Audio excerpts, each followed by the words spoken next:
Partie 1, Libération. 6 juin 1944, Omaha Beach, 6h30. La première vague d'assaut américaine va se heurter aux défenses allemandes le long de la plage. Ernest Hemingway, correspondant de guerre, écrit « Dans la pâleur grise de l'aube, nous avançons vers la terre. L'embarcation de fer ressemble à un cercueil. Des paquets d'eau verte retombent sur les têtes casquées des hommes serrés épaule contre épaule dans l'inconfortable, l'insupportable, la dure solitude des soldats allant au combat. » Sword Beach, Ouistreham, Gwenaël Bolloré, 18 ans. Les premiers chars sont arrivés. J'ai couru derrière. Et tout d'un coup, des civils nous ont fait des signes. Ils nous ont pris pour des Anglais puisque nous portions l'uniforme anglais. On a eu juste le temps de leur dire un mot en français. Ça les a sidérés et on est passé.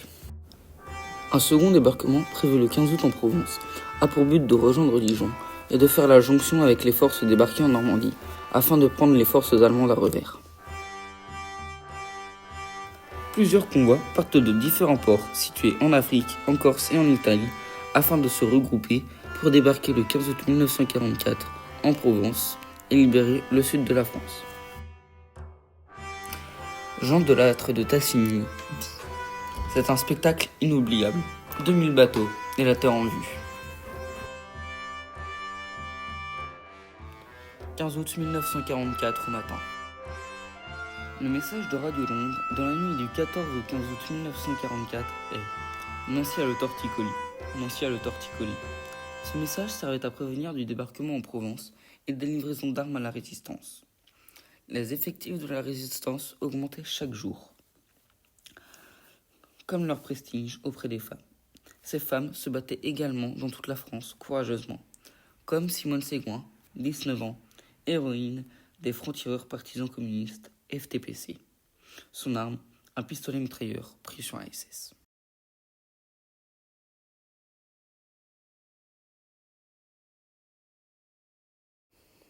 Les premiers commandos à débarquer en Provence sont appelés les Pieds Noirs.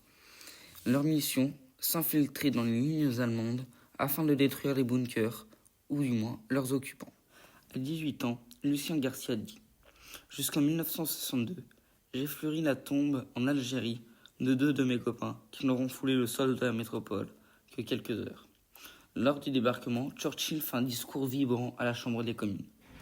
Quelle chose magnifique d'être aujourd'hui français, d'avoir 20 ans et son pays à reconquérir.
On parle plus du débarquement en Normandie du 6 juin 1944 qui ne compte que 177 soldats français à débarquer. Or, celui du 15 août 1944 en Provence compte plus de 324 000 hommes à débarquer. Pouvez-vous nous expliquer pourquoi nous parlons plus souvent et nous fêtons le débarquement en Normandie chaque année, mais nous ne parlons plus du tout du débarquement en Provence? Cela était le point de vue des Américains. Mais quel était le point de vue des Allemands et des autres pays ?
Au terme de l'opération, plus de 324 000 soldats, 68 000 véhicules et 490 000 tonnes de ravitaillement arrivent en Provence dès le 15 août.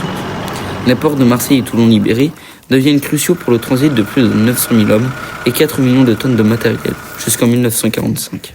Partie 2. Refondation. Des femmes françaises sont punies pour avoir eu des rapports sexuels avec des soldats allemands durant la guerre. Elles sont tendues puis tatouées sur le cou, le crâne, de croix gammées. Enfin, on les fait marcher dans les espaces publics lors de la libération. Le 25 août 1944, devant l'hôtel de ville, le général de Gaulle prononce son plus célèbre discours. Paris outragé, Paris brisé, Paris martyrisé, mais Paris libéré.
Les productions agricoles et industrielles ont fortement baissé. Nourriture, vêtements, énergie électrique manquent. L'Orient a été détruite à 80% et il faut reloger les habitants. Vont être montés environ 800 baraquements à Pleumeur dans la cité de Soie. Ces baraquements appelés UK100 sont des préfabriqués vendus par les Américains. La guerre aura tout pris. Il aura fallu déblayer puis reconstruire, recycler tout ce qui était utilisé.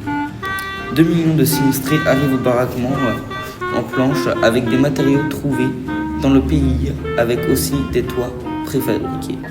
Aux Allemands rentrés chez eux, il a d'abord fallu déblayer leur ville ravagée par la bataille et par le châtiment, rendre libre la circulation bloquée par les ruines accumulées et mettre en œuvre tous leurs moyens, même ici l'aide des éléphants du zoo. Il a fallu également pourvoir à la vie de ce peuple et commencer à restituer ce que 4 ans d'occupation avaient permis de voler à la France. La forêt allemande, si étendue, si magnifique dans notre zone, devait être l'un des premiers éléments productifs. À la forêt française épuisée par les prélèvements nazis, elle a dû apporter son concours. Et 12 millions de mètres cubes sont venus en un an combler le vide fait dans notre patrimoine forestier. Les sapins de la forêt noire construisent dès maintenant l'abri de nos sinistrés, fournissent le papier dont nous avons besoin.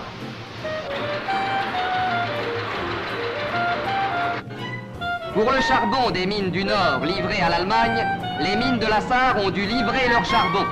Mais si les accords alliés accordent à la France un pourcentage de cette production, n'oublions pas que nous devons payer en dollars le surplus de fournitures dont nous voudrions disposer.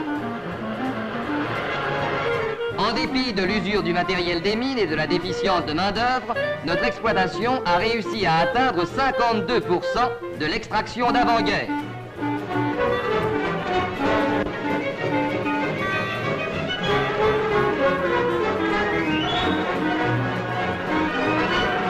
Grâce à cette réussite de base, les hauts fourneaux, les fonderies, les aciéries ont pu être remises en marche au service du vainqueur. Cet acier, avec lequel Hitler forgeait ses canons, ses fusils et ses chars, ne sert plus aujourd'hui qu'à la paix française. L'Allemagne paie. À côté de l'industrie lourde, nous avons pu remettre en marche des industries moins spectaculaires, mais d'une incontestable utilité. La plus forte concentration de fabriques de chaussures d'Europe est en zone française. En attendant d'arriver à l'ancien rythme de production, soit 2,5 millions de paires, elle envoie mensuellement en France 300 000 paires. L'Allemagne paie.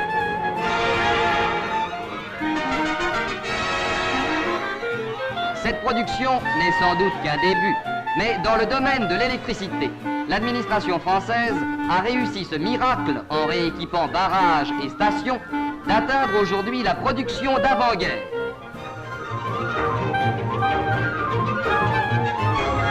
Grâce à la construction de lignes d'interconnexion, la moitié de la production de la zone, 100 millions de kilowattheures, va aider l'industrie française. L'Allemagne paie.